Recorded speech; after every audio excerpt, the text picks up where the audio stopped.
ผู้เสียอีกทำบัตรบ้างเลยจะทำบัตรบอก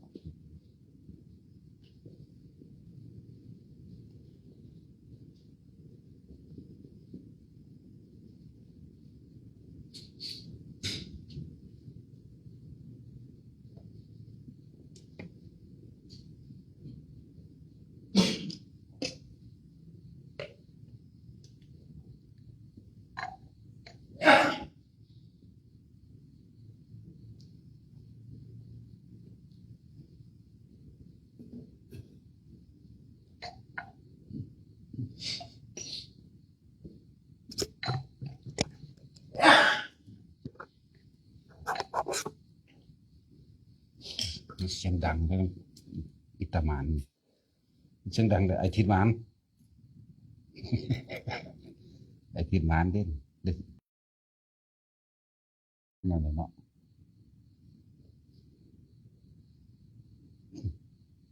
เขาเอาผมดีๆเนี่ยมันตายดีๆผมอยากสึกแห้งแต่เอายาดูเขาไปเห็นเพื่อนที่กูไปนั่นอยู่ว่ะไม่ธรรมดาได้หมุนปั๊บกูได้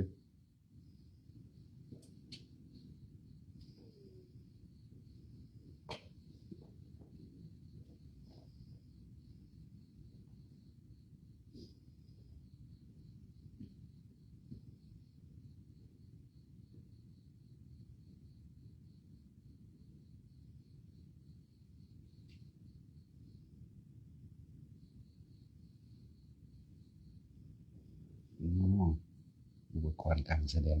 นักประสินแต่งตัวปานดีเก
สั่งสมไว้เรื่อยๆปัจจุบันวันนี้ชาตินี้ดีที่สุดแล้วก็ไม่ต้องไปวนศาสตร์นะเป็นเหมือนห้องสิเขาสู้นิพพานศาสตร์นี้เลยคือต้องเอาศาสตร์นี้ให้ได้เลยจับปลาไม่ต้องไปทำนั่นถึงศาสตร์หลังหรือกังวลกับศาสตร์นะศาสตร์นี้ดีแล้วปัจจุบันนี้งานดีแล้วได้หรือไม่ได้วัดกันตอนตายเลยเนาะการปฏิบัติธรรมทั้งหมดมันร่วมกันตรงสิตายอยู่เลยจิตสุดท้ายก็สิตายผู้ใดจะพิมพ์ใดพิมพ์บ่ได้เอาเถอะนาผู้ใดจะรู้เห็นนั่นดีเป็นนั่นดีมาเป็นได้ก็ช่างเถอะวัดกันบาทสุดท้ายบาทสิตายแต่ว่าการสังสมการก็สั่งบุญก็สั่งบารมีทั้งหลายต้องเป็นไปตามสายนั่นเองเป็นไปตามผู้นำเลยเป็นไปตามสายใจว่าปุเพจกตะปุญญาตาวาสนาณวาสนันเป็นไปตามบุญกรรมที่เคยร่วมสร้างกันมากจึงเรียกว่าปุเพจกตะปุญญาตาวาสนันหมายถึงมีอุปนิสัยรวมกันมีวาสนาและอุปนิสัยรวมกันเป็นมากเป็นกระเหตุดังเดิมเคยทำความดีมาต้องกันถึงเวลานั้นก็ดึงต่อหากันเอง ผมเคยทำลายกันมาแต่พอเปลี่ยนใจไหมแต่มันทำลายกันไม่ทำหรอกแต่ว่าผู้บำเพ็ญบารมีเขาจะบ่สนใจในหลายๆเขาที่ปุ่งไปขนาดอย่างเดียวแต่ว่าละมันก็ว่าเขามากาวตูเสลายนิ้นท่าตัวจริงที่บ่ไปอธิบายเพื่อให้เกิดความเข้าใจกันเด็กเพราะว่าอธิบายแล้วแต่มีมั่งอธิบายนิดหน่อยแต่มีมั่งเหมือนกันกับสาวกของพระพุทธเจ้าห้องกว่าสิร่วมตัวกันกว่าสิร่วมเป็นมรรคสัมมังคีในธรรมกว่าสิสมบูรณ์ท่านผู้นำทั้งสองที่บอกพระพุทธพระพุทธเจ้าของเฮาบำเพ็ญมาผู้เดียวสะกอนเด้ไม่20ประสงค์ไขธรรมดาเด้เมื่อได้รับพุทธพยากรรับทพยากรอยู่แต่จังมาว่า4อสงไขยแสนกับเด้แต่ว่าเราที่ประเทศมาผู้เดียวคนเท่าไหร่ละในขันบารมีขันตั้งจิตจิตจิตหรือว่าจิตนะ8สงไขยยังมีแหละ8 9 10 11 12 13 14แล้วก็มาในขันอุปปารมีอีกแล้วก็มาในขันปรมัตถปารมี4ร่วมสรุปแล้วในนั้น20คนเด้แต่มาพอนั่งสุมิตานั่งสุมิตาโตเตไปมั่งเลยทำบุญมั่งทำบาปมั่งนั่นนี่เลี้ยงไหวไปถูกในโลกทั้งนี้แหละเกิดเป็นพัดเดรัจฉานมั่งเกิดเป็นเปรตมั่งตกนรกมั่งขึ้นสวรรค์มั่งขึ้นนรกมั่งหมุนไปหมุนมาเพราะว่าท่านในนี้จุดหมายคือแต่ว่าท่านในนี้จุดหมายก็มีแบบอย่างและกว่าสองพระองค์จริงๆถึงมาเห็นกันถึงมาร่วมกันร่วมทุกข์ร่วมกันได้ร่วมสุขได้ร่วมทุกข์แล้วผู้เป็นพระโพธิสัตว์จะต้องสร้างมาโดยลำพังผู้เดียวแต่ว่ากะมีหลายศาสตร์ที่ดอกที่อยู่น้ำกันนับบ่ได้แต่ว่าโดยลำพังแต่ว่ามันจะมีความนึกอยู่ในใจที่แรกขั้นนึกในใจที่ว่ามันแปลกสงสัยนึกในใจได้บอกไปเหตุยังท่านยังกับสาธุขอผลท่านมีสนกรรมดีทุกฝ่ายได้เป็นพระพุทธเจ้าเหมือนดังพระพุทธเจ้าองค์นั้นเลยเห็นว่าล่ะพระยังแบบนี้พระยังเลยเริ่มต้นใหม่ไหมพระปุราณทีปังกรเพราะครับในคนท่านสื่อพระข้าราชการสัมเด็จพระพุทธเจ้าสัพพันธุญาณเป็นดังว่าพระปุราณทีปังกรเถอะนึกไม่ใจไม่เลยมันในขันอุปปารมีก็เริ่มออกปากเริ่มออกปากมันจักน้อยแต่ว่ามันนะแหละเริ่มออกปากมันจักน้อยส่วนท่านกว่ามูท่านนี่กับกว่ามูเห็ดนี่กับโปดกว่ามูคำถามเจ้าที่ยังเก็บขึ้นเห็ดท่านนี่ที่เกินมูเกินกว่าโอ้ยอยากเป็นพระพุทธเจ้าทั่วจริงๆนะพี่เลื่อนมาออกเป็นพี่ออกเสียงเป็นพี่ดังเป็นพี่ส่วนระดับรัตนพยากรเป็นกับพระพุทธที่ปังกรปีเป็นปีแล้วกับพระพุทธเจ้าเป็นผู้ทำนายพุทธเจ้าได้ทำนายให้ตอนพระพุทธเจ้าเป็นนอนอยู่ในระหว่างจิตเป็นเอาโตเป็นให้พระพุทธเจ้าตลอดทั้งสาวกเราในตำราว่าเป็น400,000 องค์คนนี้สาวกของพระพุทธเจ้าองค์เหยียบต่ำไปพระพุทธเจ้ายังเหยียบต่ำผู้สุดท้ายแล้วก็ยืนในระหว่างบาลัยพยากรณ์ให้แต่ว่านางสุนิตาจะมีความปรารถนาได้เลยมากระปรารถนาเอาหนึ่งไม่เสียสงขารแสนกับพี่แต่ว่าหลักแล้วบันจังแล้วว่าปรารถนาที่หลังตรงนี้เลยหากข้าพเจ้าได้พลาดท่าน้ำแห่งนี้ขอเจ้าจงอย่าได้พลาดท่าน้ำอันเป็นท่าสุดท้ายแห่งพระสุเมธาดาบงเถอเพื่อจะทำนายว่าสิริเป็นแบบนี้นี่สาวกสวายทั้งสันทั้งสี่ผู้นั้นสิเป็นพ่อผู้นี้สิเป็นแม่ผู้นี้สิเป็นลูกผู้นี้สิเป็นเมียผู้นี้สิเป็นสาวกชายผู้นี้สิเป็นอุปถาก มันสิน้ำกว่าสิร่วมกันได้เนาะ อันแค่ปลายที่ได้รับรัฐพยากรณ์ซี่อสมไขยเสียงกันขนาด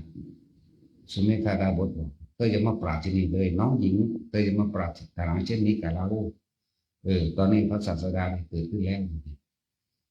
ยังกุศลเกิดให้กิจของเธอแล้วแม้เธอสิปรารถนาซึ่งใครภายในชาตินี้ก็พระศาสดาพุทธเจ้าองค์นี้ก็สามารถกระทำได้เขาไปถามพุทธเจ้าองค์นั้นเด็กถามว่าเจ้าข้าก่อนจะสำเร็จเป็นพุทธเจ้าแบบนี้มีอะไรเป็นส่วนประกอบบ่มีอย่างเป็นเกินประกอบบ่ไปถามคุณบอกในตัวถึงจะถามผู้แต่เราจะถามคนได้ตั้งต้นปรารถนาโพธิญาณมาไล่มาเลยจนถึงได้มีครูรวมถูกต้องกันนั่นครูบารมีนั่นนะผู้นั้นอย่างแบบกุมารนี่แหละกว่าจะสำเร็จประโยชน์นี้ได้ต้องอาศัยความอดทนในการอาศัยความเสียสละทุกภพทุกชาติแม้ชีวิตก็สละให้มันไล่ไปได้ไล่ไปเลยนั่นทำไมทราบที่จริงชาติหนึ่งคนเกิดนั่นพระพุทธเจ้าปทุมุตระเด่นก็ยังอยากไปปรารถนาเป็นดุจดังพระนางสุรทัคคะพระนางสุรทัคคะเป็นครูของพระปทุมุตระเด่นส่วนพระอานนท์ก็ไปเป็นน้องไส้แท้ๆได้แต่คนละแม่เรียกว่าพระอานนท์กับปรารถนามาแต่พุทธบาทนะพระอานนท์กับปรารถนามาแต่สมัยพระปทุมุตระจังๆแหละเอาแก่มีบันทึกมีบันทึกนอกบันทึกก็มีคนนี้นั่นแหละสวัสดิ์มาร่วมตัวกันได้เสื่อสิสำเร็จคนต้องเสียสละยังประคองคนหนึ่งคนนี้ที่เคยเห็ดบุญมานำกันเห็ดบาปมานำกันทั้งบุญทั้งบาปนั่นแหละแต่ว่าไม่จุดหมายเดียวผู้สำเร็จโพธิญาณเห็ดนี้กับสารมันแต่โพธิญาณอย่างเดียวนี่คือพระพุทธเจ้าโคดมห้องผู้ปรารถนาเป็นเมธผู้ปรารถนาเป็นพ่อโอ้เสือดิคิดได้เนาะผู้ปรารถนาเป็นเมธปรารถนาเป็นพ่อผู้ปรารถนาเป็นลูกอีกลูกแก้วอีกธรรมดานี่แหละมันสิขัดกรองของมันเองเลยยังเป็นเคยก่อนความเพียรความพยายามความอดทนขัดกรองมาเลยจนเหลือมาเป็นพระเวสสันดรนี่จะมีการหาอะไรชาลีอยู่นะครับนั่งกันหาดูชาลีเป็นน้อง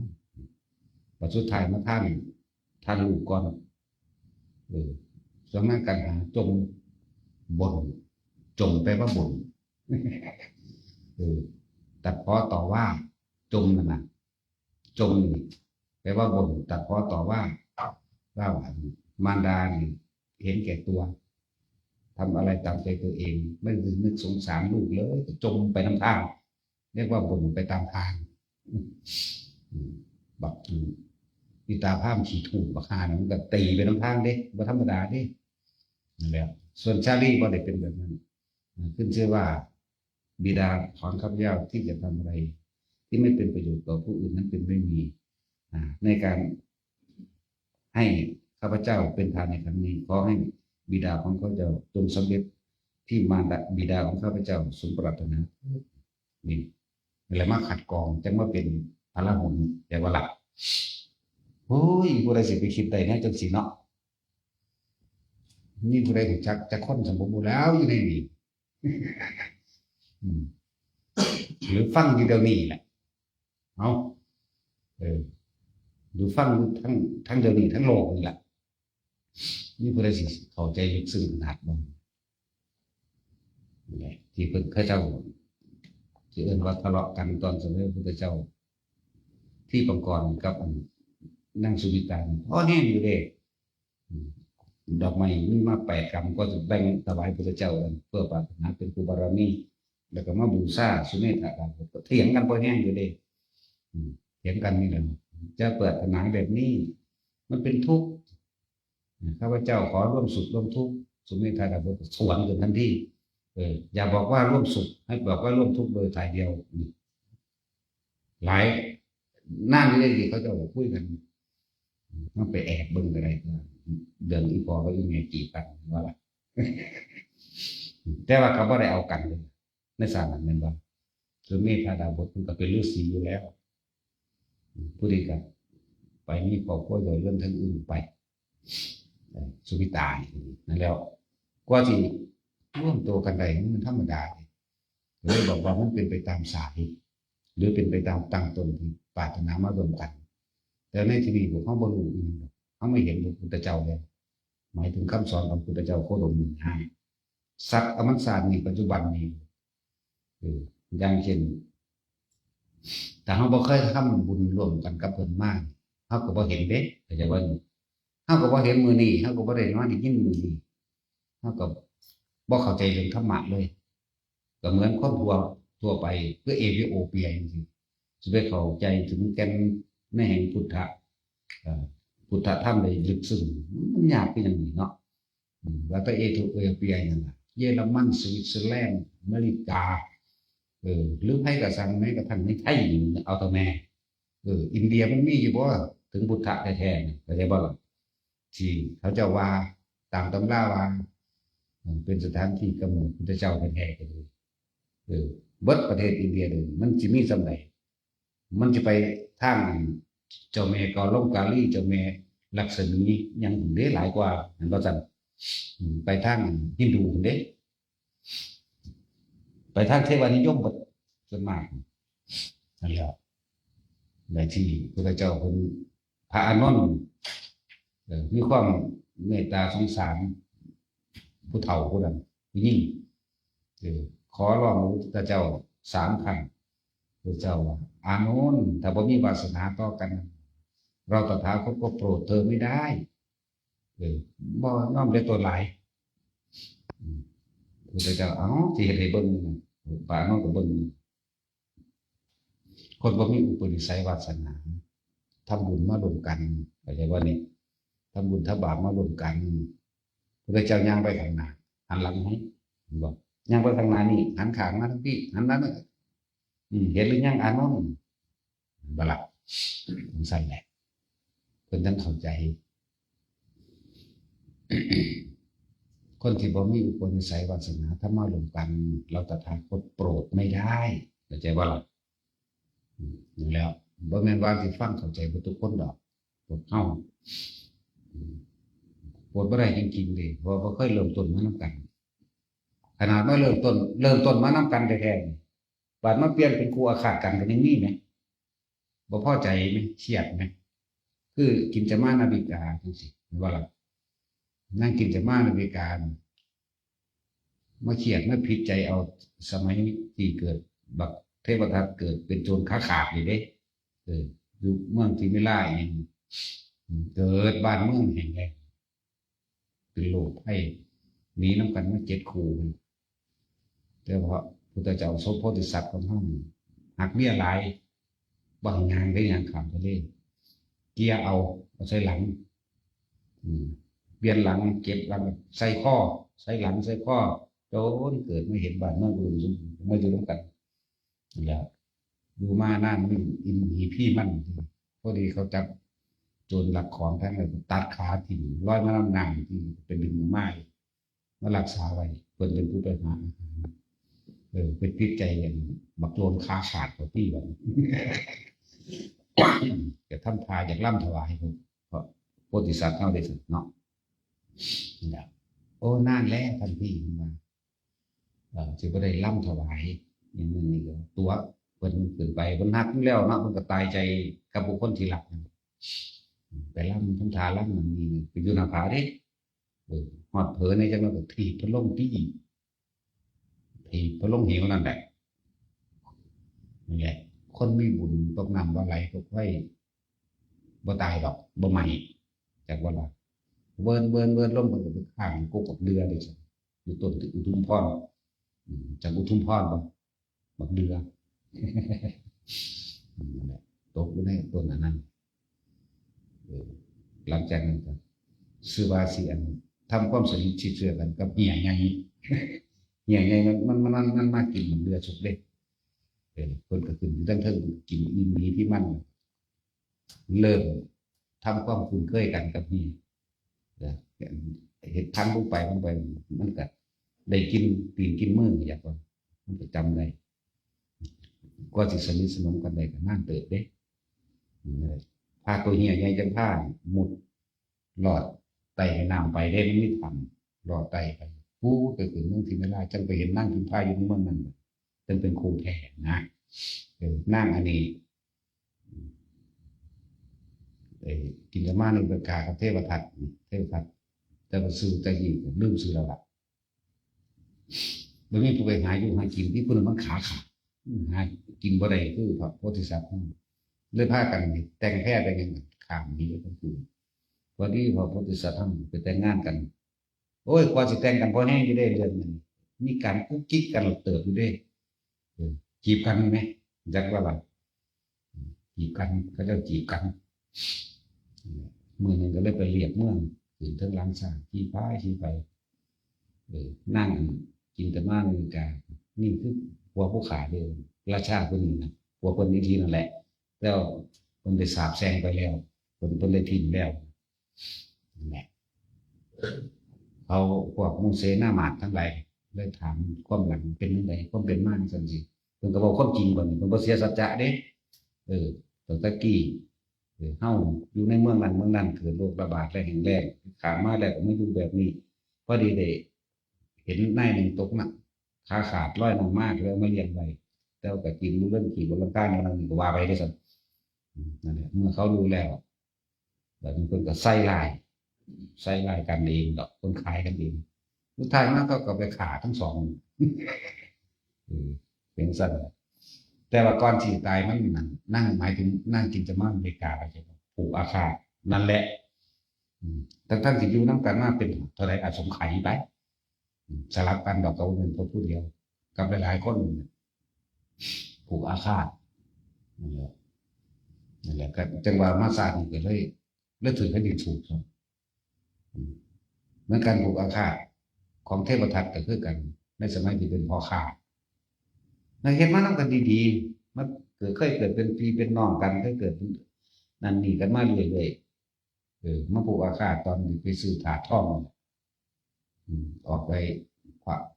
โพธิสัตว์ของเฮาให้ราคาเต็มเลยคนที่ตัวเขาหรือขายบอกให้แปด5ปะนะเลยเศรษฐีตกงานเขารู้เหมือนว่ากระท่อมของเขาแท้บัดนี้พระโพธิสัตว์เขามาที่หลังก็เลยให้พันคนเพิ่นออกไปสุดบ้านกลับเขามาพวกรับสูตรของเก่ากลับเขามาให้พ่อข้าเขานั่นไปแล้วด้วยพ่อข้าเพิ่นราคาจริงเด้อพันกับ5ปะนะไปศูนย์ได้แบบโมโหเครียดครับออกไปห้องส่วนบ้านพอดีตะเว้นกำลังตกดินแต่ว่ากรรมที่ดินมากรรมต่อไปนี้กูสิเป็นครูอาคากูทำลายมันทุกศาสตร์ตราบเท่าในดินไม่กำเมื่อกูนี่วางขึ้นทั้งฝ่านะวางขึ้นทั้งฝ่ามันก็ตกลงมาเข้าตาแต่ความนั้นเหมือนกันกับทมน้ำลายขึ้นฝ่ามันจะตกลงมาใส่บนถึงหนาเจ้าของเนาะหมายความว่าทำกรรมอันใดไว้ย่อมได้รับผลของกรรมนั้นสืบไปจะว่าแบบนั่นแหละถือว่าที่สำเร็จพระโพธิญาณใดบัดนี้สองพระองค์เสียสละขนาดเล็กทั้งพระพุทธเจ้าเขากำนั่งพิมพ์ผ่านผู้เสียสละอีกคนหนึ่งก็คือพระราหุลเด็กเนี่ยพระราหุลเสียสละมากตลอดบางบ่เคยขัดคอได้เพื่อเด็กเราไปเห็นอย่างเขามุ่งหน้าไปเบิดสละตัวเองให้ก่อนมูแหละอาจารย์บอกว่ากว่าจะเป็นพุทธศาสนาเกิดมาได้กว่าธรรมะอันเป็นความจริงในโลกความจริงของสัตว์เวียนว่ายตายเกิดความจริงของเมื่อมีความเกิดก็ต้องมีความไม่เกิดก็จะได้สิ่งเหล่านี้ออกมาแสดงยากเด็กร่วมแล้วมัน20อสงไขยเลยของพุทธเจ้าของโดยเรียกว่าปัญญาธิกะเป็นผู้ยิ่งยวดเป็นผู้สละตัวเองทุ่มชีวิตใจมาตลอดเบิ่งรับเอาเลยเรียกว่าก็คือสัทธาธิกะเลย40สงไขยเรียกว่า ถ้าอันวิริยะติกะใส่เวลาด้าน80อายุยืนกับช้างเจ้าก็ทุกข์หลายว่ะเนาะของพุทธเจ้าไว้ยืนแต่ว่าทุกข์หน่อยเว้ยทุกข์คือเก่าเด้ทุกข์หน่อยทุกข์กลางทุกข์หลายสั่นแหละพวกเขาก็ต้องไปคำนึงคำว่าอย่างแบบเหตุการณ์ดีๆที่สุดเอาไว้เวลาตายนี่แหละวันที่พ้นก็พ้นก็ดีเนาะภาวนาเมืองนั้นเห็นนี่ก็หูไปเห็นไปเป็นเครื่องอยู่ไปแต่ว่าบาดจิตตายมันต้องเอาดีๆเลยพอจิตตายมันล้มหายใจได้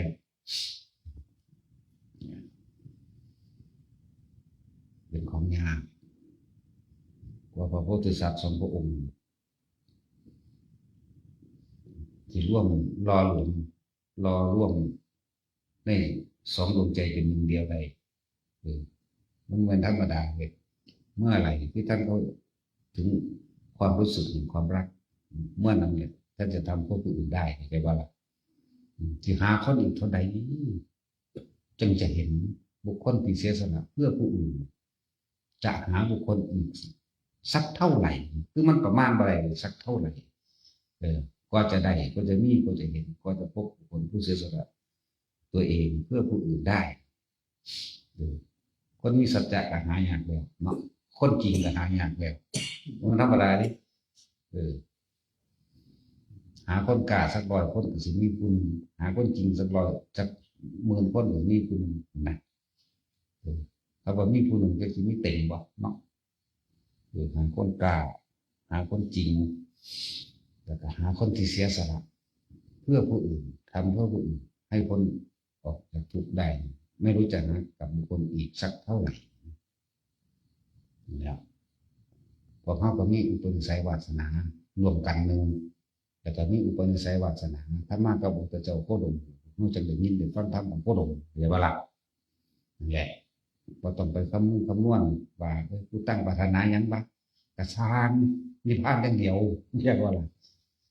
จิเป็นนั่นเป็นนี่เพราะว่ากระชางเอาของมันสุดโลดแบบวันแหละถามมือนี้ดีแล้วคณะนี้ดีแล้วปัจจุบันดีแล้วเพราะฉันไปคำนึงถึงศาสนาเลยเห็นบ่ล่ะเขาบ่รู้หรอกที่เขาจะบอกเขาจะสำเร็จแล้วเขาจะถึงบอกที่หลังนี่เห็นบ่ล่ะเมื่อบอกวงหนาเด้สำเร็จแล้วจึงบอกที่หลังเนี่ยบอกเขาจึงทำวันนี้ปัจจุบันนี้ขณะนี้ชาตินี้ให้ถึงที่สุดดีที่สุดบอกเขามาเห็นกันมาคุยมาฟังเป็นทั่วโลกฟังอยู่นี่ก็สร้าง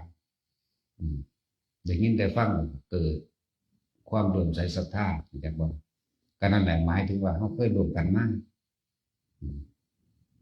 รวมกันมากได้ทำตามกันมากคือที่เคยบอกคือตัวว่าเขาบ่ได้หาการเริ่มต้นเด้เขามานานแล้วแต่ว่าเขาเป็นหลงอารมณ์มันซื่อเนาะทุกคนนี่บ่แม่นหากับเพิ่งเริ่มต้นทุกคนนั่นเฮ็ดมานานแล้วมันยังเพียงแต่ว่าหาตนบ่ทันเห็นซื่อหาแต่ผู้อื่นเนาะแต่ได้ใจก็ได้ตนถ้าได้ตนก็ได้ใจก็ถึงธรรมเนาะนั่นแหละบ่มีอุปนิสัยวาสนามันสอนกันบ่ได้บางภพบางชาติเคยเป็นพ่อแม่ลูกกันเนี่ยมันกันฟังแบบผู้ใดเคยเกิดเป็นลูกมันจะรู้สึกเคารพนับถือแบบนึงนั่นแหละผู้ใดเคยเกิดเป็นลูกศิษย์ลูกหาแต่เป็นเคารพนับถืออีกนั่นสินะเคยทำมาแบบนั้นกันเคยเกิดเป็นลุงป้าอาเอาเคยเกิดเป็นหลานเคยเกิดเป็นลูกเคยเกิดเป็นผัวเป็นเมียกันมันจะยินดีพอใจกันหมดนี่เป็นเรื่องสั้นนะแล้วเพื่อนแต่สิ่งมึงฟังอะไรมันคือติดตามกูเลยมันเข้าใจมันบอกกันนั่นแหละมันเคยเป็นครูบาอาจารย์กันมาก่อนฟังปั๊บมันสะดุดตัวเด้มันต่ำกึกบางคนหายมันเด้เห็นว่าล่ะมันเสื่อมอื่นเขาเด้แล้วมันเคยมันหาเหตุผลบ่ได้แต่วันนี้เราเหตุผลมันฟังคือมันเคยทำตามกันมากติดตามกันมากพระพุทธเจ้าบอกพระอานนท์นั่นคนที่บ่มีอุปนิสัยวาสนาที่ร่วมกันมากมันโปรดบ่ได้นะนั่นแหละที่ได้หลายก็เฮ็ดเอาไปก็ดีตอนนี้เขามันเสมอกันเบิดเลยว่าหลายเสมอกันเบิดได้ คือมีสิทธิ์ถึงนิพพานเหมือนกันหมดแต่ว่าแต่ละคนสิเฮ็ดเอาซ้ำใดนั่นทำมากก็ละได้มากเลยเนาะทำน้อยก็ละได้น้อยถ้าปานกลางก็ปานกลางนะเรียกว่าอย่าพลาดโอกาสยากหนักหนาเด้สิได้ฟังธรรมะคือความจริงยากเด้เฮาอาจสิได้ยินว่าธรรมะแต่ว่ามันธรรมะแบบใดก็จะว่าล่ะยากหนักหนาเด้สิเอาความรู้สึกของแต่ละคนออกมาเว้าได้เนาะนั่นแหละคือความจริงของชีวิตทุกๆคนเกิดแล้วต้องแก่ต้องเจ็บต้องตายเวลาพวกเจ้าสูงพวกเจ้าเครียดพวกนั้นพวกนี้พวกเจ้าคิดแบบนี้แม่นบ่ความรู้สึกพวกเจ้าเองนี่เห็นบ่ล่ะมันเลยหาตนบ่พอเพราะว่าไปหาแต่ผู้อื่นเนาะเข้าใจก็ว่าหาผู้อื่นบ่บาดนั่นแหละได้ตนนั่นแหละก็ได้ทำรู้จักแล้วนะรู้จักเจ้าของแล้วตะกี้กูหาแต่ผู้อื่นกูเลยบ่เห็นว่ากูกำลังเป็นทุกข์กับผู้อื่นตลอดเลยทุกข์กับผู้อื่นก็เพื่อจะให้เอาผู้อื่นมาบำรุงบำเรอตัณหาราคะมาบำรุงอารมณ์เจ้าของมาครอบไว้เพื่อสนองตัณหาตัวเข้าใจบ่ล่ะบ่แม่นเฉพาะเรื่องผัวเรื่องเมียเด้เรื่องลูกก็เหมือนกันเรื่องหลานก็เหมือนกันเรื่องลูกศิษย์ก็เหมือนกันเข้าใจบ่ล่ะมันเลยไปหาผู้อื่นเพื่อให้อยู่ในใต้อำนาจตัณหาของเจ้าของเองเนี่ยเพิ่นจะมีอิทธิพลเหนือเขาแล้วพวกเฮาตะกี้หาแต่ผู้อื่นเนาะมีความหวังแต่ผู้อื่นจะควบคุมผู้อื่นก็เลยว่ามันบ่เห็นตนบ่เห็นเจ้าของมันไปเห็นแต่ผู้อื่นเห็นว่าแต่สิมันเข้าใจว่านี่แหละได้ตนก็ได้ทำนั่นแหละซึ่งเฮาเขามาเห็นจิตเจ้าของมันก็สัตว์นั่นแหละสัตว์ว่าเฮามีโอกาสแล้วเฮ็ดเอาเต็มที่วิธีก็บอกง่ายแล้วรักอารมณ์พุทธเจ้าเพิ่นรู้จักเรียนผิดเรียนถูกมากนะนำเอายอดมาให้พวกเฮาเลยดินำเอายอดมันคืออาราปานสติมาให้พวกเฮาดูผู้ใดก็ฟังผู้ใดก็คิดถึง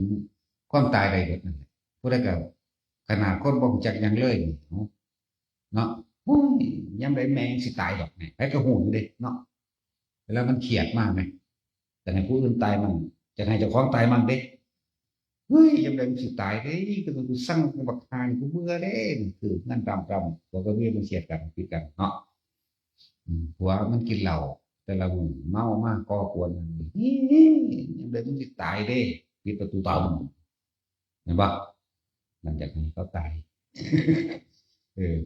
บัดนี้เวลาเจ้าของอันนั้นอีกมาอีกเด้ออุ้ยยามใดกูสิตายเด้คือกันเด้กูอยากตายเด้เนาะอยากตายแบบบ่ได้ตามความพอใจของเจ้าของแม่นบ่คนทั้งโลกมันเบื่อบ่ได้ดังใจเด้นั่นล่ะเพราะว่ามันหาแต่ผู้อื่นให้ผู้อื่นทำตามใจเจ้าของคำว่ารักโดยทั้งโลกเอาไว้ครอบครองเพื่อสนองปัญหาตนเรื่องของผัวของเมียมันเข้าใจง่ายอยู่กูเอาผู้เดียวอย่างว่าแต่ไปตามกูสร้างมันกูเกลียดมันโดดก็อย่างเพื่อสิครอบครองเจ้าของเด้ไว้เป็นของเจ้าของผู้เดียวเด้เนาะ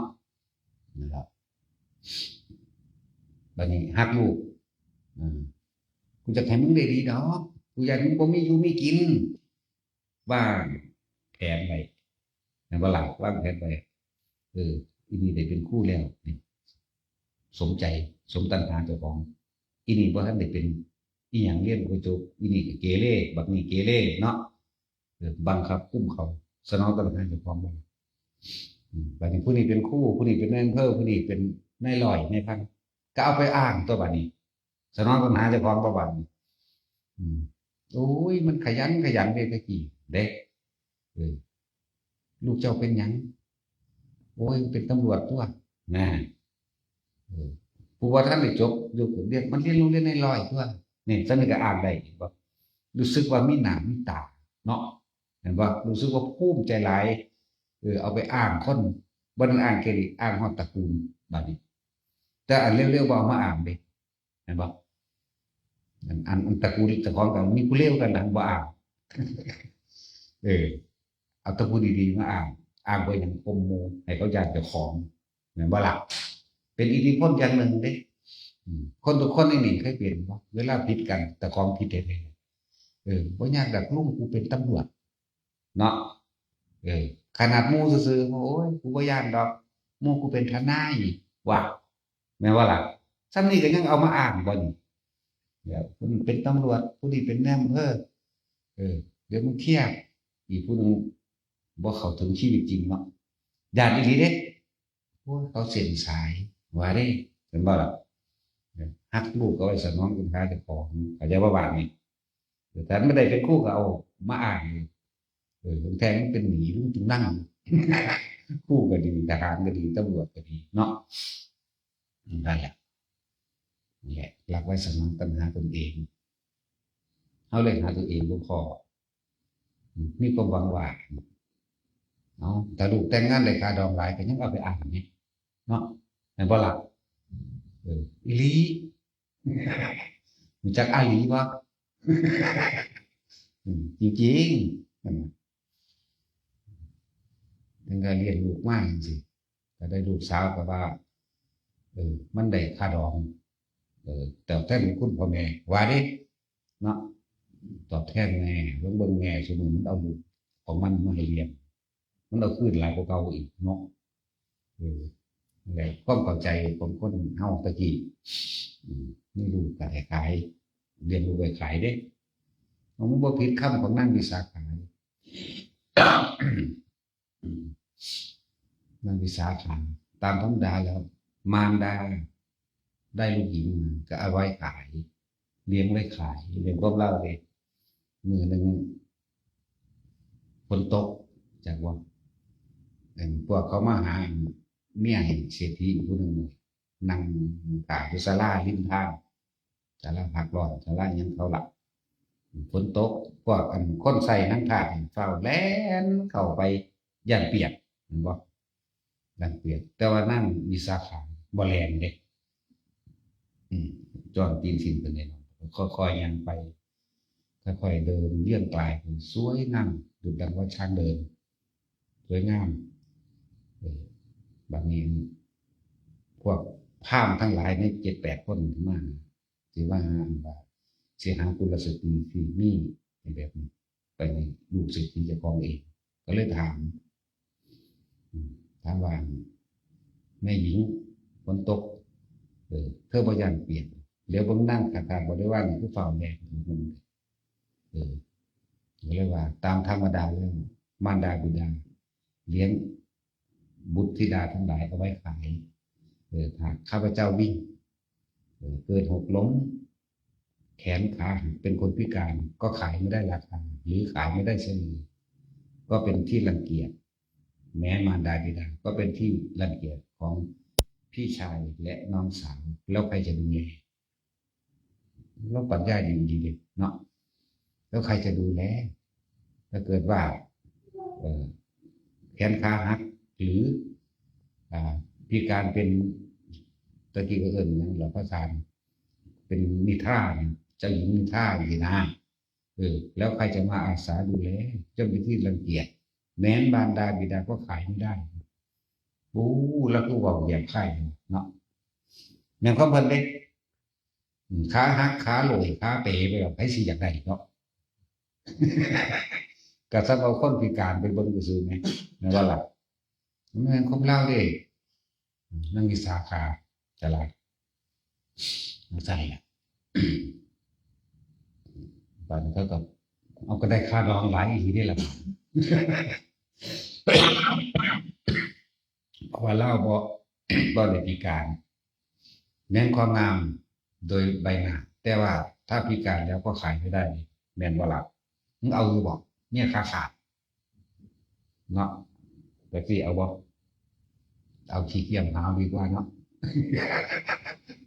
ขี้เกียจหาวเติมอะไรทั้งใส่แหละนี่คือเขาจะรักได้ที่จะเสมอด้วยรักตนเป็นไม่มีอีกอันหนึ่งเข้าใจว่านี่ถ้าเราไม่รักตัวเองไม่ดูแลตัวเองแล้วใครจะดูแลนี่พวกมึงเห็นไหมบ่ได้ว่าตั้งแต่นั้นมาริกาเบาเด้เพิ่นจีบกันกับผัวเพิ่นอยู่ทั้งดาดฟ้า คนครึมใจนั่งได้แล้วพระเจ้าประเจนมันอยากอ่านว่าอยากให้เมียเบาอยากให้ว่ารักท่านพี่เขาบอกว่านั่นที่เขามีปัญญากว่าเขาฟังทำบุญเจ้ามาก่อนเพิ่นอีกดูก่อนน้องหญิงขึ้นชื่อว่าในโลกนี้น้องหญิงรักใครมากที่สุดเว้นไว้แต่มารดาและบิดาคือมันคนจำกัดออกความได้ว่าธรรมดาได้เพิ่นจากไหนว่ารักท่านพี่นั่นแหละตอนนี้เพิ่นก็ฟังพุทธเจ้าที่รักได้ที่จะเสมอด้วยรักตนเป็นไม่มีข้าพเจ้าก็รักตัวข้าพเจ้าเองนี่แหละศูนย์ให้เขาได้บาทนี้ที่สักดาบอกสิฟันข้อเขาตายนี่สิประหารเขาดิพระเจ้าก็บอกตอนจังหน้าหัวเราะเนาะบังคับผู้อื่นให้รักตัวเองอุ้ยคำบอกว่าธรรมดาเด้เนาะจังสมบารมีบ่สมศักดิ์ศรีกับพระราชาสิมาข่าผู้อื่นเพราะอารมณ์แห่งตนเองที่เขาพูดไม่ตกอยู่ใต้อำนาจและอิทธิพลแห่งตนบังคับให้คนอื่นรักมันมีด้วยหรือเนี่ยครับอ่อนลงเด็กโอ้ว่าเลยบางทีเพิ่นก็ถามสมมติหรือเธอรักใครถ้าจะว่าโดยสนองตัณหาก็สนองตัณหาให้ท่านเข้าใจบ่เคยมีใจผู้ใดอื่นดอกแต่จะบอกเรื่องตัณหาแต่ว่าก็พูดถึงความรักเขาถึงจิตวิญญาณแห่งความรักรักใดที่จะเสมอด้วยรักตนเป็นนี้ข้าพเจ้าจึงรักตนเองหากข้าพเจ้าแข้งขาหักแล้วท่านจะมาท่านพี่จะมาแต่งข้าพเจ้ามาเป็นมเหสีก็ไม่เนาะนั่นตัวท่านเองยังรักตัวท่านเองมาแล้วหลักใครจะเอาคนพิการมาเป็นภาระมันแมนความได้แบบนี้ลงไปประมาณโอ้ฉลาดแก่นะแก่แบบมียังเกิดขึ้นปรึกษากันนั่งนาฬิกาจนเกี่ยวกับธรรมะแม้กระทั่งการลบธรรมดาเนี่ยทางการลบเมื่อหนึ่ง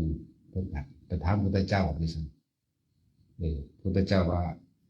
ความรักอันสูงสุดเป็นเช่นไรพระเจ้าค่ะพระเจ้าก็บอกว่ารักได้ที่จะเสมอด้วยรักตนเป็นนี้มีบอกคำเดียวกันได้เหมือนกับนั่งนาฬิกา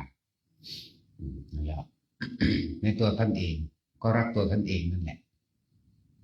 เวลามเหสีของท่านพูดขัดใจท่านก็สามารถสัมปหารได้เพราะอะไรหรอกมันจะคิดได้แบบนี้เพราะเขาไม่ทำตามใจตัวเองเช่นนี้รักของคนทางโลกรักไว้เพื่อครอบครองเพื่อสนองตัณหาตัวเองเท่านั้นเมื่อใดที่ท่านเข้าใจจิตวิญญาณหรือเข้าถึงความรู้สึกของความรักจริงๆแล้วก็ท่านจะไม่ทำร้ายใครเลยนั่นลึกซึ้งของมาเด่นแม่ตัวเพราะความรักความอันนั้นความรักคือความมองเห็นรักผู้อื่นเสมอด้วยตนแล้วก็รักตนเสมอด้วยผู้อื่นไม่หวังไม่คิดทำร้ายเบียดเบียนให้ผู้ใดผู้หนึ่งสิ่งที่ทรัพย์สินเห็นบุคคลผู้นั้นสัตว์เหล่านั้นเป็นดุจดังแขนขาอวัยวะของตนแล้วใครเราจะกล้าตัดแขนตัดขาของตนเองคุณจึงยกย่องนางมาริกาเป็นผู้เหลือท่านบรรยายคือเจ้าหมอนยองเด็กนั่นแหละพระเจ้าประเทศก็ย่อมแบบนี้ครับเวลามีมนต์พุทธเจ้ามันคนไหนนั่งมาริการู้จักแต่งเรื่องเล่าต่างๆไม่กระทั่งทำทิศทานท่านระวังเทวดาท่านระวังพระราชากับโจกกับคนประเทศนั้นแข่งกันเรียกว่าเขามีอย่างมากกษัตริย์มีอย่างมากเขาก็มีคือกันหมายถึงวัตถุสิ่งของอื่นหัวเปลือกหัวมันเขาทำสร้างบามีคือกันมีสร้างเขาก็มีแต่ว่าสิ่งที่เขาบ่มีนี่คือลูกกษัตริย์แล้วลูกกษัตริย์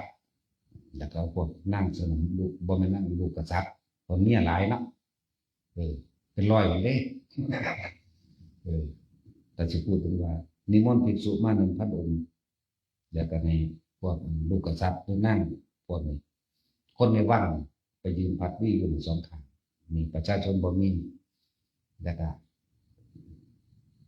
เกิดสิแพ้เขาบอกว่าสร้างประชาชนเขาก็มีสร้างด้วยกันแต่ว่าใครแน่พระองค์กุลิมานบวชมาใหม่นิมนต์พระองค์กุลิมานมาอยู่สร้างตัวนั้นจับมาจากป่ามันยังพยศอยู่นางมาริกาก็เลยบอกท่านจะไปกลัวอะไรนั่นพระองค์กุลิมานก็นั่งอยู่นั่นแค่ให้ควานช้างไปบอกองค์กุลิมานสั่งให้ไปหาเห็นว่าล่ะสัตว์อย่างเลยเด้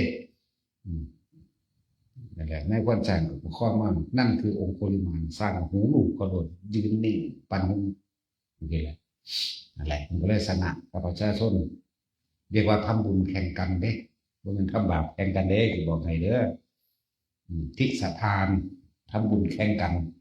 ว่าทานของใครจะเป็นผู้เลิศในระหว่างกษัตริย์ในเมืองตลอดทั้งประชาชนของตน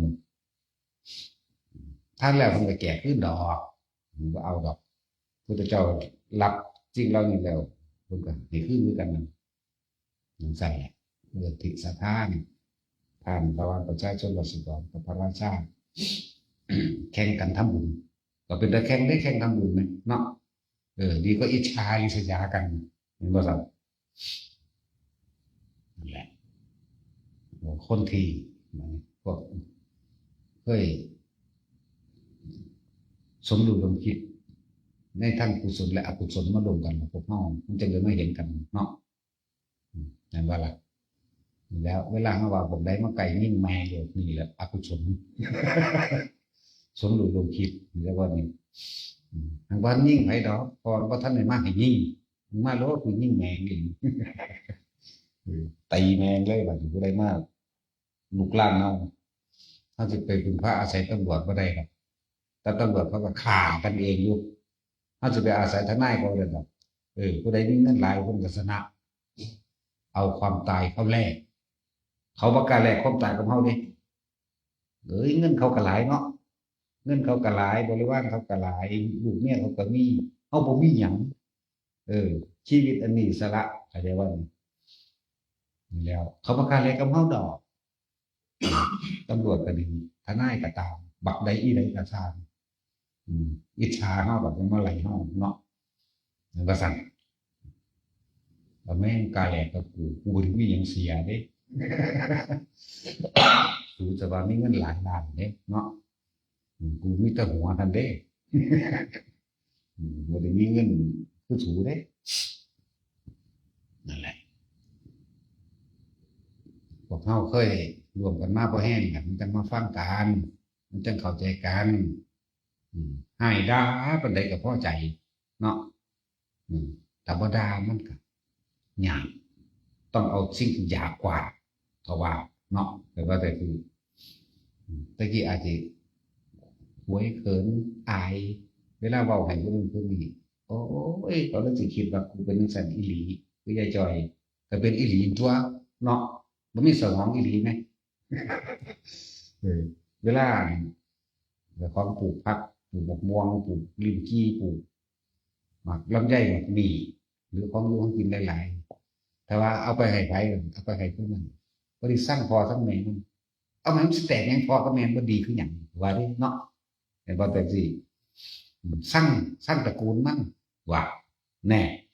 แหละเลยบ่เป็นกลางก็เลยว่าบ่มีสมอง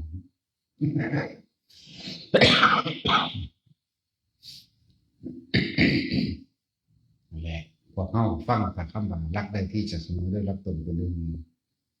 พวกเขาก็หาตนเองมันเห็นตัวบริโภคเจ้าของว่าเที่ยวเกิดเพราะว่าบังคับผู้อื่นให้ทำตามใจตนเห็นภาษาเที่ยวเกิดหาสิ่งอื่นมาเพื่อบำรุงบำเรอตัณหาราคะแห่งตนเล่นเอามาเรียนครอบครัวกับบำรุงของตัณหาตนเองเนี่ยในราคะนี่แหละเข้าใจว่า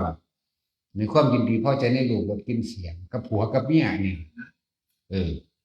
บัดนี้สิ่งที่เกิดขึ้นในบริวารของราคะแห่งตนเองไอ้เป็นลูกนี่สิลูกกับหลานเด้สิทรัพย์สมบัติต่างๆทั้งที่มีวิญญาณและไม่มีวิญญาณได้บัดนี้สัตว์เลี้ยงน่ะมีวิญญาณเป็นทรัพย์สมบัติที่มีวิญญาณและทรัพย์ที่ไม่มีวิญญาณก็เลือกสวนไรหน้าลดละมาคีเนาะสั่นกับ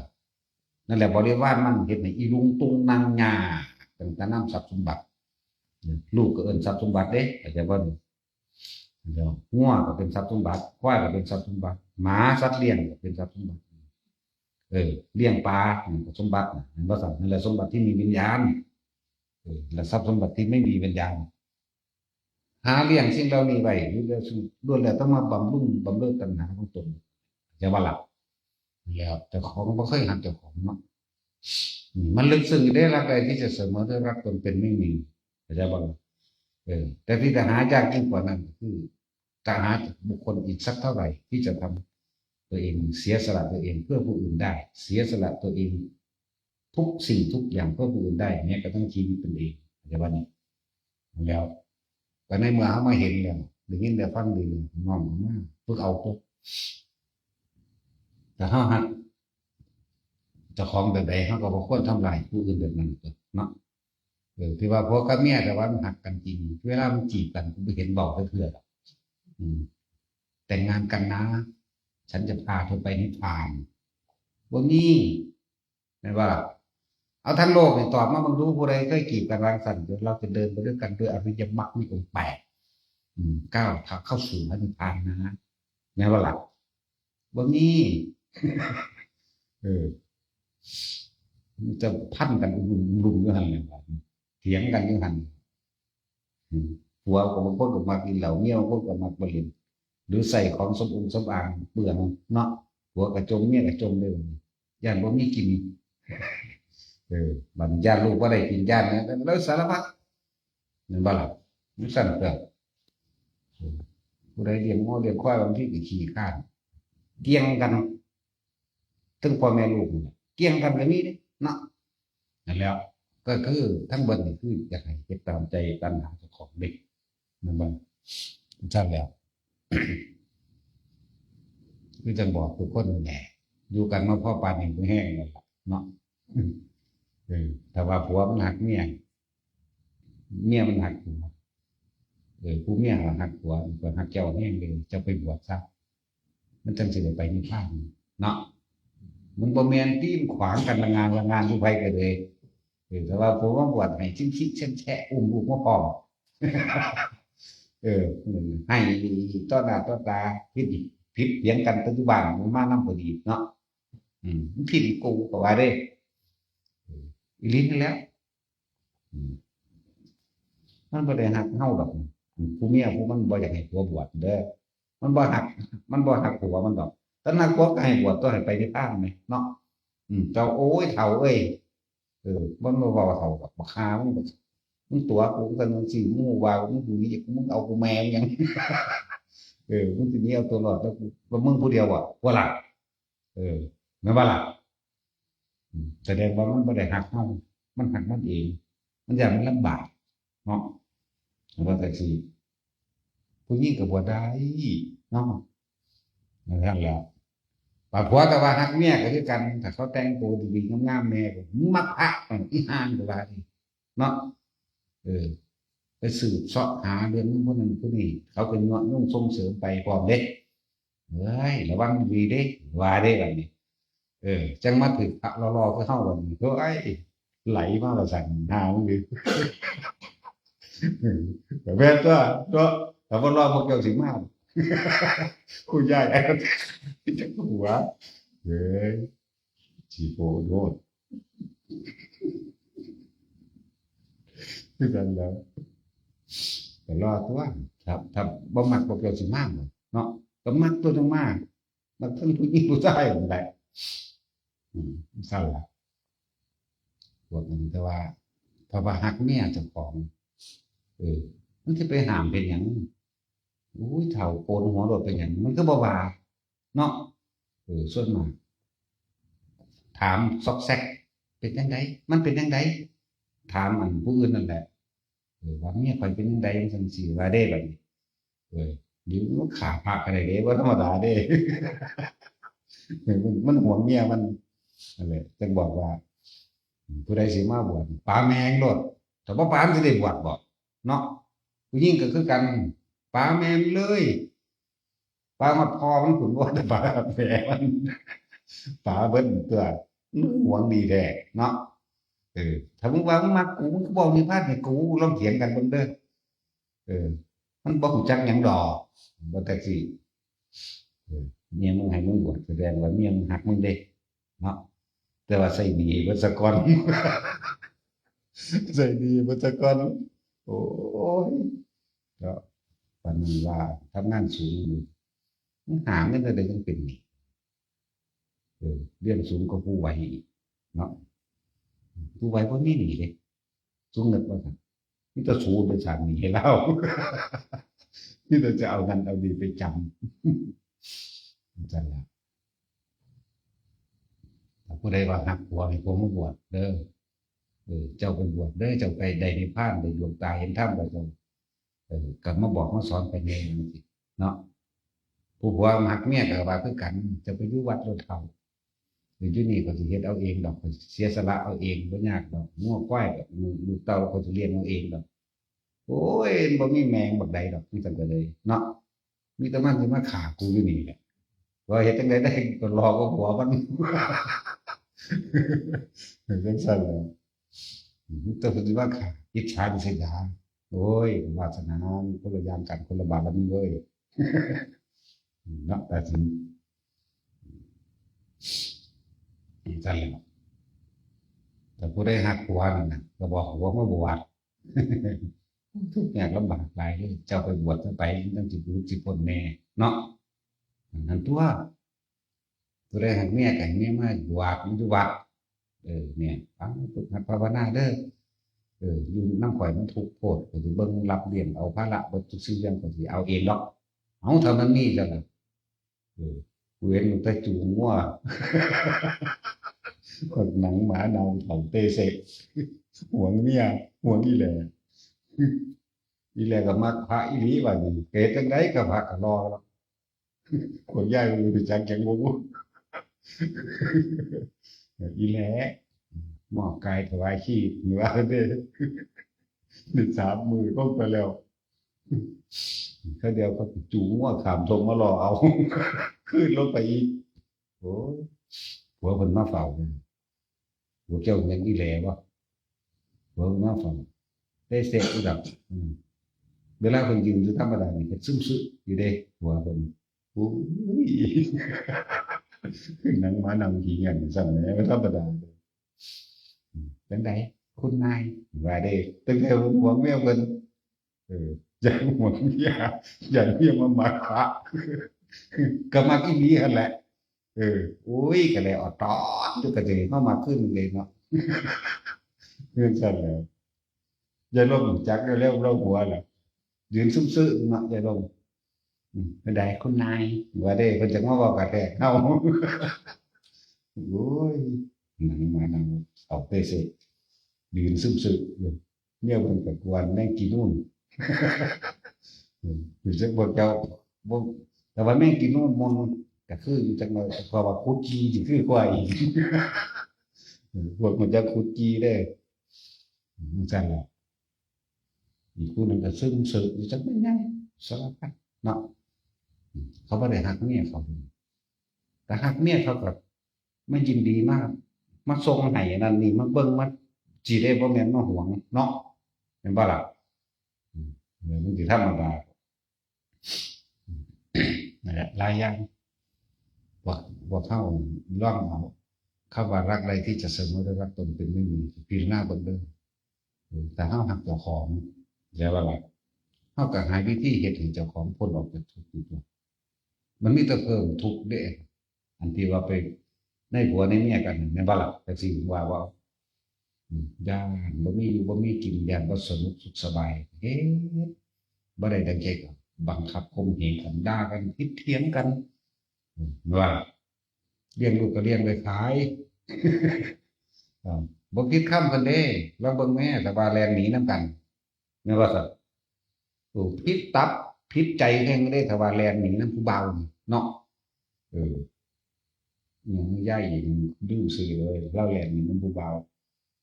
โอ้ยยายเล็กก็ได้มาบ่มื้อนี้ มักหลายตำรวจสมน้ำหน้าเด็กตำรวจสิเมาซั่นแหละนี่แหละ ลูกผู้นี้แต่งงานลูกผู้นี้แลนหนีน้ำผู้เบาวแต่ว่าแต่ผู้แลนหนีน้ำผู้เบาวดีดีสมเงินสมทองอะไรนี่มันแต่ว่ามันเก็บใจอยู่หันจากบอกแต่ว่าลูกผู้เอาคาดองให้เอาแต่ดองแบบแต่งแค่10,000 20,000นี่แหละมันก็ถิ่มลูกไว้ให้2 คน3 คนมันก็เที่ยวให้เอาหน้าไปจำมั่งเที่ยวให้ขายนั่นขายนี่ให้มันมั่งยังยังรู้สึกว่าดีเด้เนาะจังซั่นเด้แต่ว่าลูกอีกผู้หนึงหนีไปอยู่น้ำผัวบ่ต่างบ้านต่างเมืองเขาลำเพื่อเขามาเยี่ยมเขามาเอานั่นนี้มาให้ช่างมันคือเก่าเด้เพราะว่าหยังมันบ่ถูกตัณหาเจ้าของก็จะว่าบาดนั่นแหละมันบ่ได้ฮักลูกเลยฮักเจ้าของเฮ็ดให้กูเสียหน้าเสียตาแม่นบ่ล่ะอ้าวเป็นจังซั่นอีหลีเด้คนเสียหน้าเสียตาเสียสกุลไปเด้ตัดพ่อตัดแม่ตัดลูกก็ว่าเด้อันผู้บ่ตัดนี่มันยากกว่าเออเขาถิ่มไปแต่งดีอยู่ที่แรกปี1 2 ปีต่อมามีลูกมีหยังไปผัวก็กินเหล้าแน่ได้บัดเนาะผัวอีลูกเขยนั่นน่ะกินเหล้ากินยานั่นนี่จงอยู่มันเอาเรียกว่าลูกมันก็บ่รับผิดชอบมันทิ่มให้กูนี่มาลามีเด้อ2 คน3 คนน่ะเดี๋ยวมันก็พำพาว่าถ้ากันไปทำมาหากินต่างจังหวัดกรุงเทพมันก็ว่าไปเนาะบัดนี้โอ๊ยอีแม่ก็ลงทุนเฮ็ดนั่นเฮ็ดนี่เอาเงินมาให้แหน่เฮ็ดจังได๋ฮ้อนเอาหน้านั่นไปจำเป็นหยังเด้เนาะแล้วก็หาใช้บ่ได้ดอกก็เพิ่มขึ้นลูกก็2มาลูก3ก็มาเจ้าใดหาเลี้ยงนั้นบาดผู้มันแลนหนีน้ำผู้บ่าวมันมาบ่ได้เห็นมันดีเด้เนาะจังซั่นแล้วหลายอย่างล้วนแล้วแต่เป็นทุกข์เบิดแหละที่บอกมานี่บ่เกี่ยวเข้าใจวันนี้ล้วนแล้วตั้งแต่พวกเฮาบ่ฮักเจ้าของแต่พวกเฮาก็บ่เห็นเจ้าของแล้วบ่เห็นความจริงในตนเองเกิดมาทุกข์เพราะว่าหยังเป็นทุกข์เพราะหยังตัณหาเจ้าของนั่นแหละเหตุแห่งทุกข์อยากให้ลูกผู้นี้เอาลูก10 คนก็จะทำให้ดังใจทั้ง10นั่นบ่ซั่นลูก3ก็จาก3 คนแต่มันเป็นใจทั้ง3ให้มันได้ดังตัณหาตัวเองทั้ง3เลยถึงบ่ได้ฮักเขาเลยอีกอย่างหนึงก็เอาแม่พ่อแม่ผู้ใดสอนมาให้ลูกไปเป็นอรหันต์ให้แม่ได้เด้อล่ะพ่อมันได้ล่ะโอ้แม่นบ่ล่ะนั่นแหละข้อมูลลูกเนาะนี่ก็ให้ไปเป็นเจ้าเป็นนายพวกเจ้าได้เป็นขี้ขาสมน้ำหน้าเด้ขี้ขามันตัวเลี้ยงลูกให้มันแน่ใส่หนี้ให้มันแน่อย่างเงี้ยมันแน่เนาะมันก็เป็นเจ้าเป็นนายตัวน้องคิดเบิ่งตอนเป็นสาวคือจังมันมีค่าเห็นดิเนาะเห็นบ่เป็นคือมีค่าบัดไปเอาผัวแล้วบ่มีค่าเด้มันสิได้เฮ็ดเบิดซุแนวเห็นบ่บ่เคยไปรับจ้างดำนาก็ไปบ่เคยไปตัดอ้อยไปเกี่ยวก็ไปตอนเป็นสาวมันคือมีค่านี่ก่อนเขาแพงไว้ขาย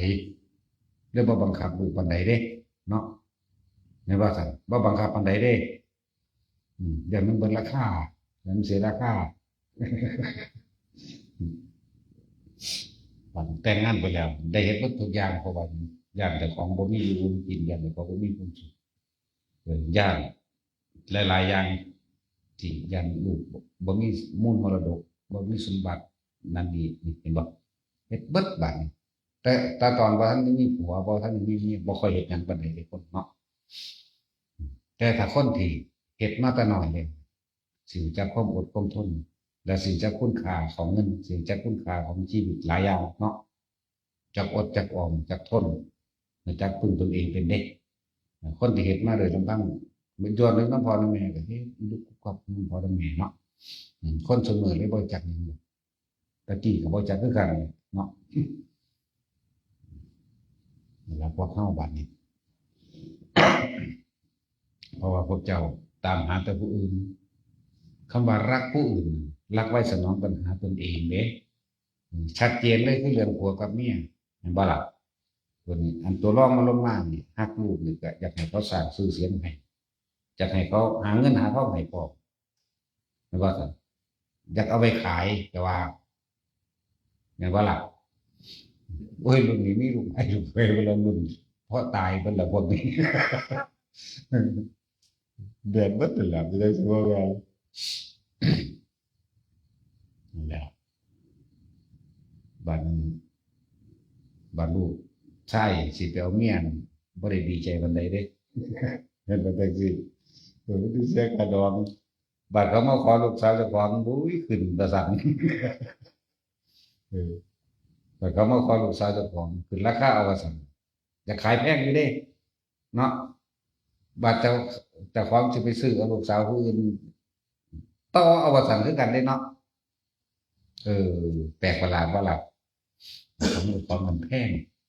เรื่องของอุดหูด้วยขี้ร้ายอย่างนี้แล้วแต่สำหรับ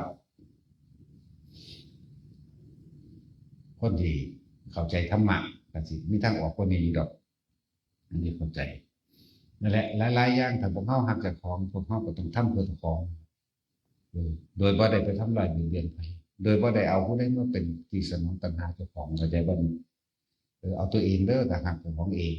กลับมาอยู่กับตัวเองให้มากผู้ใดเห็นตนผู้นั้นก็เห็นธรรมของมันแต่ว่าเห็นความจริงส่วนมากมันบ่เห็นเจ้าของมันไปเห็นแต่ผู้อื่นบ่ได้ดังใจผัวบ่ได้ดังใจเมียบ่ได้ดังใจนั่นแหละเป็นบ่ละบาดมันคนละอันกันเด้ลูกบ่ได้ดังใจมึงเบิ่งนะลูกเขาหนึ่งว่าเด้คุณไปเทียบออกหรอกมันก็น้อยใจก็บาดเนาะมันเห็นใส่ซ้ำนั่นแหละไปเทียบใส่ผู้ไปเทียบใส่ผู้นี้หลายแบบหลายอย่างเพราะว่าอย่างเขาบ่เคยเบิ่งตัวของเขาเบิ่งแต่ผู้อื่น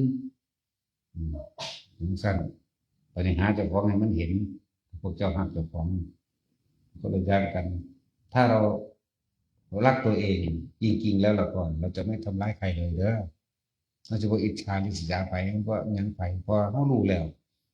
การกระทำใดๆทั้งปวงย้อนขึ้นหาเจ้าของบัดอิจฉาเขาเกลียดเขาริษยาเขาก็ทำร้ายตัวเองแหละนั่นบ่ล่ะอยากให้ตัวเองเหนือเขาเลยแต่เขาตกต่ำกว่าก็เหยียบย่ำว่าเหยียบย่ำทำลายดูถูกแต่เขาสูงกว่าเขาได้ดีมีกว่าอิจฉาเขามันแปลกประหลาดว่าเข้าใจคำว่าหาแต่ผู้อื่นอยู่บ่เด้อ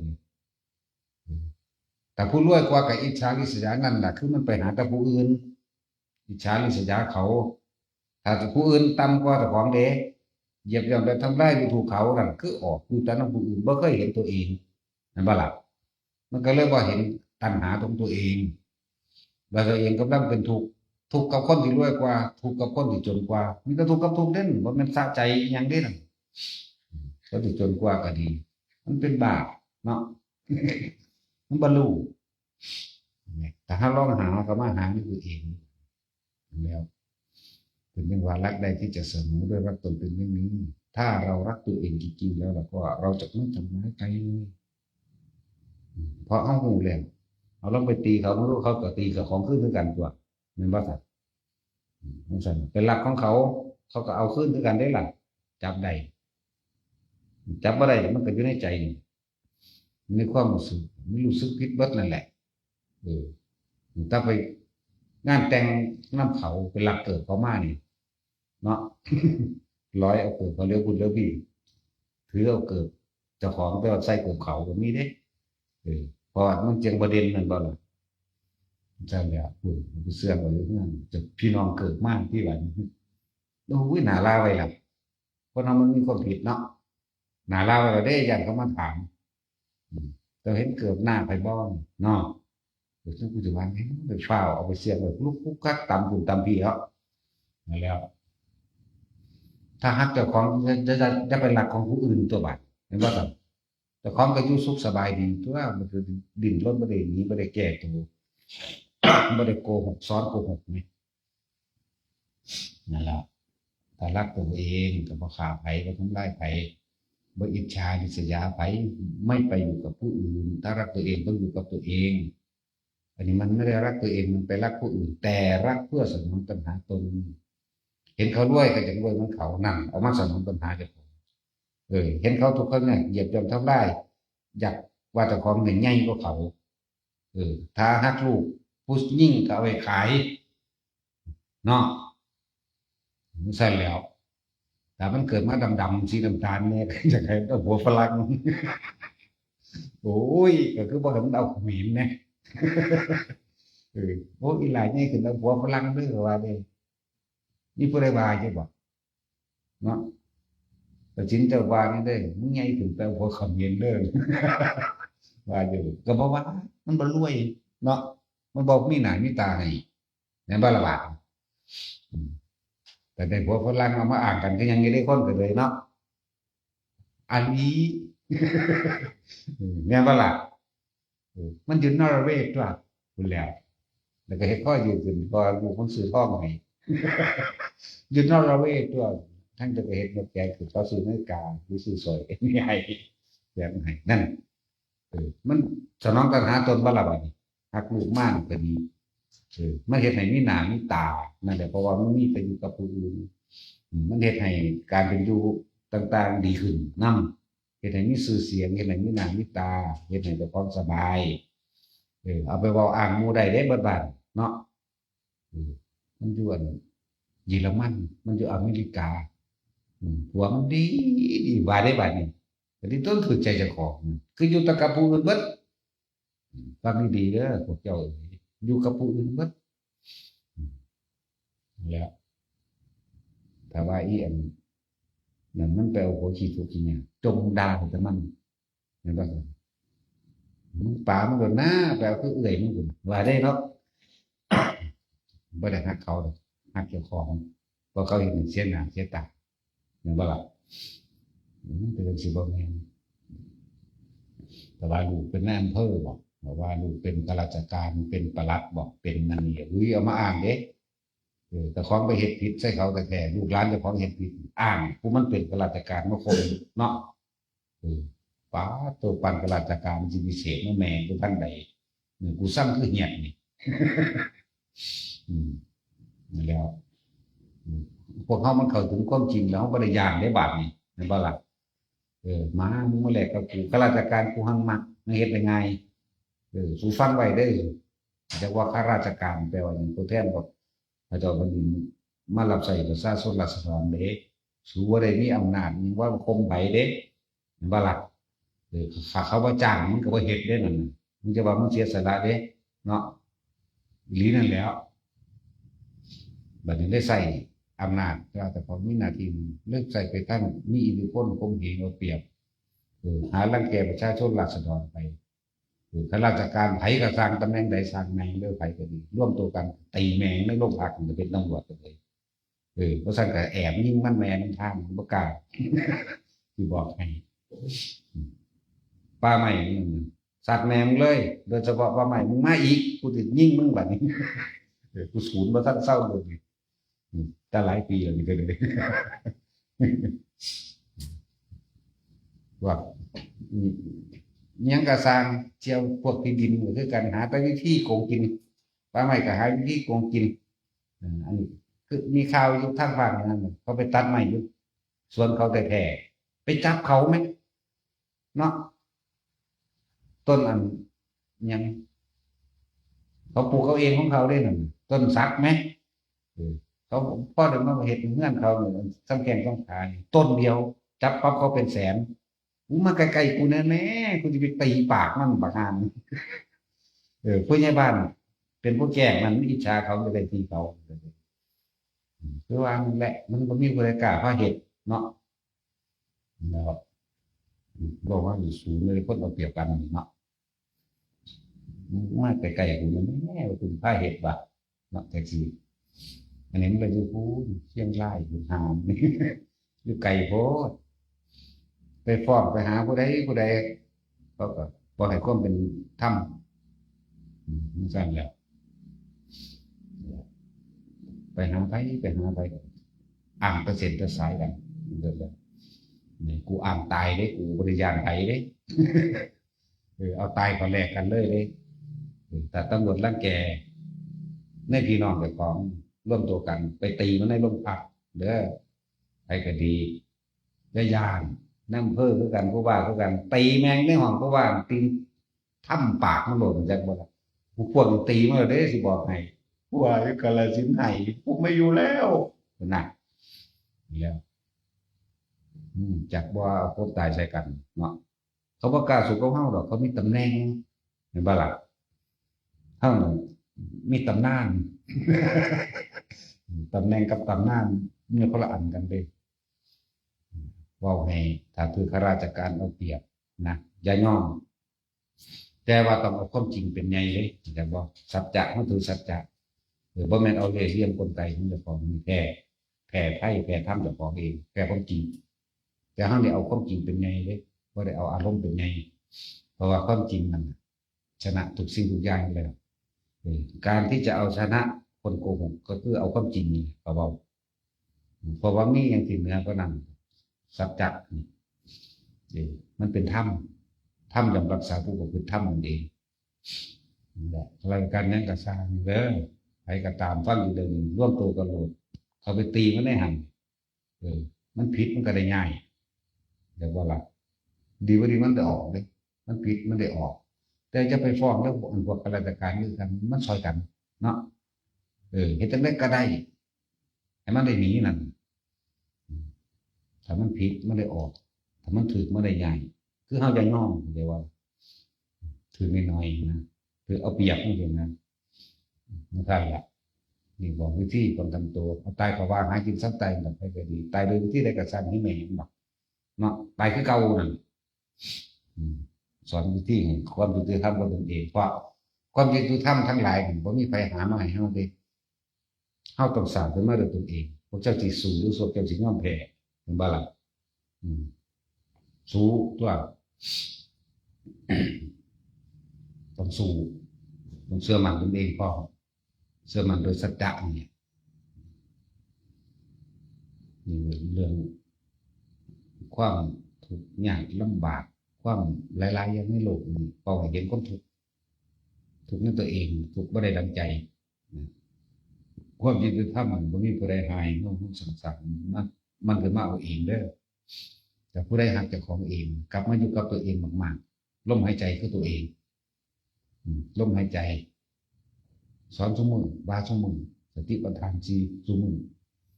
ลมหายใจสงสารเป็นเรื่องชาติเล่นอยู่กับชีวิตเป็นบุญเป็นกุศลคิดอันใดก็เป็นบุญพูดอันใดก็เป็นบุญอ่านอันใดก็เป็นบุญฟังอันใดก็เป็นบุญคิดแล้วพูดแล้วอ่านแล้วฟังแล้วเกิดความสงบเลื่อนบบุญทำอะไรก็เป็นบุญให้ท่านหรือบุญอย่ามันอย่าไปให้ท่านเพิ่มทุกข์หรือทำบุญเพิ่มบาปทุกคนที่ฟังอยู่แล้วเข้าใจเบิดนั่นแหละที่บอกความหมายนั่นแหละแต่เฮาหักตัวเองเฮาไปอยู่กับตัวเองลมหายใจนั่นคือเจ้าของเองแต่ว่าล่ะแล้วมันก็สิท่านนั้นเวลามันก็จะคิดถึงผู้นั้นนั่นมันกำลังไปหักผู้นั้นแล้วไม่ใช่ว่าล่ะไปสร้างผู้นั้นแล้วก็ว่าไปหักคนแต่มันบ่ได้ดังใจมันก็ไปสร้างผู้นั้นแต่มันได้ดังใจก็ไปหักผู้นั้นนี่คืออยู่กับผู้อื่นมันจึงหาตนไม่พบไม่เจอได้ตนแล้วคือได้ทำได้ความจริงได้ทำเห็นตนก็คือเห็นธรรมแล้วก็เห็นอนิจจังเห็นอนัตตาในตนแล้วเหนือธรรมเลยหลักบันได้ป่ะล่ะจะมาท่าน